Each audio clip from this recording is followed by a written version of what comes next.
Hey beautiful people, thank you for tuning into today's video. If you're new here, my name is Lillian. You can call me Lily. Actually, I made this video yesterday, but for whatever reasons my phone does not have the capacity to upload a video that long. So my god, I had to delete it off the phone so that I can have space to refilm this video. Lately I have been watching a lot of videos on YouTube, a lot of crime and investigation stories on YouTube. I have been particularly addicted to this guy. His channel's name is True Crime Daniel. He's a Nigerian based in Port Harcourt. I have been watching lots of his videos. Due to that fact, YouTube have been introducing lots of similar videos to me so that I can watch, and then I stumbled on this one and I cannot remember the channel's name. The story was about the late Cynthia Asokugo, the former student of Nasarawa State University, Kefi, who was murdered by her Facebook friend in a hotel in Lagos. So that's kind of okay. And then there are crimes everywhere these days. A lot of young girls are missing, a lot of women are missing, and for whatever reasons I have been in the mood to talk about women in Nigeria, because men, it's our topic is not even, it doesn't exist. It's nothing.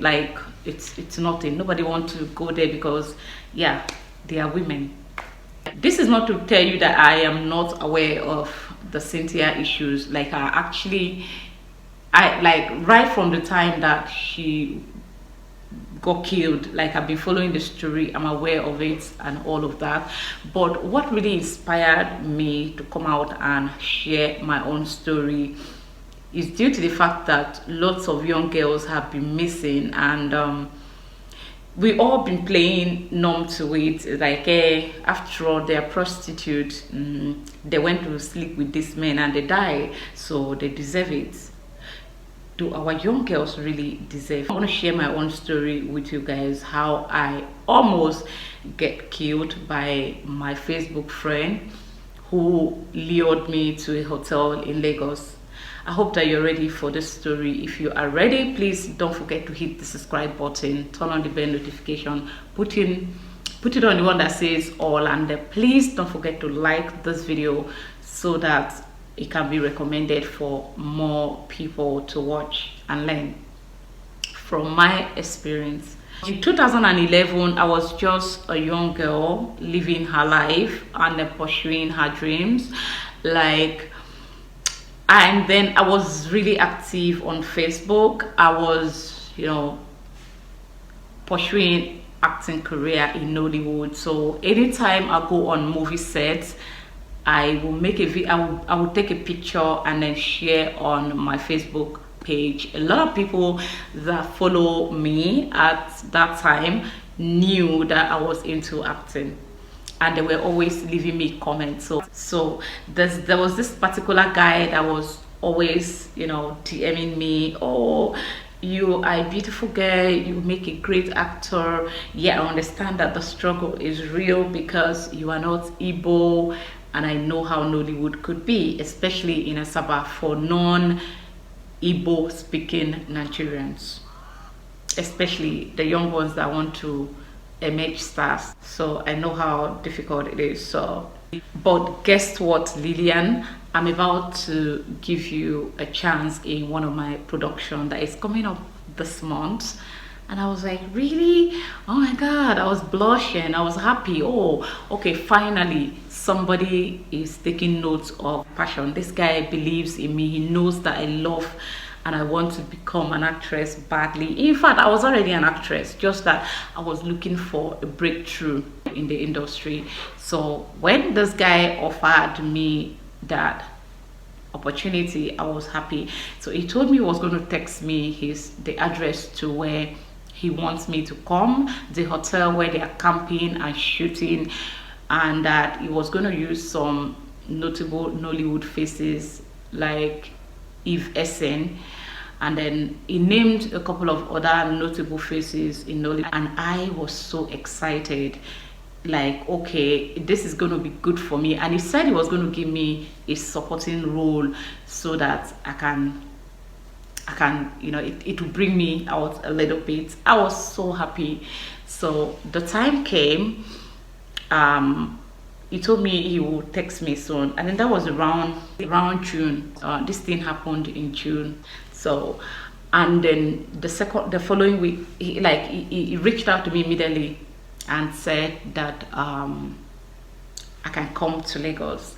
So I should find my way to Lagos, come to Ikeja. He texted me the name of the hotel that I should come to, somewhere around Ikeja, and I was like, okay. I went online on Google and checked the hotel out. It was real. So I was like, okay, good. I didn't tell anybody about this. Then I was dating my ex-husband, like Priss's dad. So I told him there was an opportunity for me to play a sub-lead role in a movie, but it was in Lagos, and that I want him to understand with me, so I want to go. So he was like, okay, I could go. So when I got to Lagos, I met the guy, but there was something strange about this gentleman. I already texted him on Facebook to drop his phone number. It was like, I shouldn't bother, I should drop mine. So I dropped my phone number, and then he told me that when I get to Lagos, I don't need to call him, just to text him. So which I did, and then he called me when I told him I was in Lagos already. He said, okay. He called me because I told him via chat that my phone will soon die. I will not be able to keep pressing, so he should find a way to call me, which he did. He called me. So, and then I was taken to a hotel, the same hotel he told me about, and surprisingly, the room he had sent to me was not a room. And then he booked a room for me in my name. And I was like, okay, he booked a room for me, only me. So when I got there, the first question I asked him was that, where are the crew members? And he was like, oh, I shouldn't worry, I should settle down and relax myself. The crew members and the other cast were at Moe, somewhere around Ogun State. They were shooting already, so they were waiting for me. So finally I'm here, so I should relax and just chill. That after a long journey, I don't need to stress myself, so I should relax and order for food. He asked me what I wanted, and I ordered for normal, like I just wanted to eat and be satisfied. And then the next question I asked was, where is my script? So he was like, oh yeah, don't worry, the script is with the crew members, don't worry yourself, okay, relax. He didn't come to this place with it. It's at the other hotel at the camp where the crew members and other artists are. And I was like, but why am I the only one? And I'm going to be like, I'm giving a whole room to myself, like, because I know how we're being treated in Asaba as upcoming artists. You were never treated that great. Those privileges were never there, like, because they always tell us that, oh, we are taking risk using you in our movie. So I said, okay. He was telling me I should relax, so he knows that I've gone through a lot in Asaba. I shouldn't worry. So he wants to change the way I see the industry.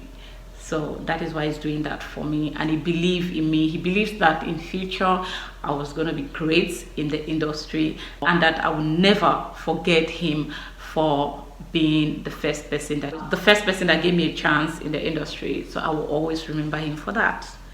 And I was like, okay.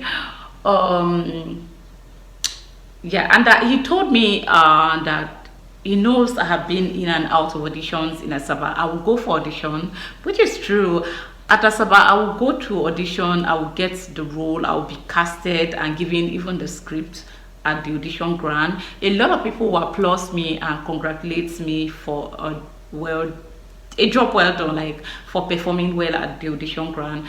And then I'll be given script by the marketer or producer, director. But on the day of filming, I will see another person. So he told me all those things that he can relate. I was relaxed a bit at this point, and then he told me to just sleep and chill, that he's going to his room, that we will see tomorrow morning. Okay, that was so good. Like, he left, I slept, and then I woke up the following day. I woke up pretty early, got dressed, and then, you know, just basically get ready. I just got ready so that he could come and get me, or his crew members will come and get me and take me to Moe, where his set is. Unfortunately, I was there till 9 o'clock in the morning, which 9 o'clock in the morning I consider it late for a filmmaker, because I know the pressure that comes with filmmaking, and this guy didn't have any of it. Like, he was just relaxed and chilling.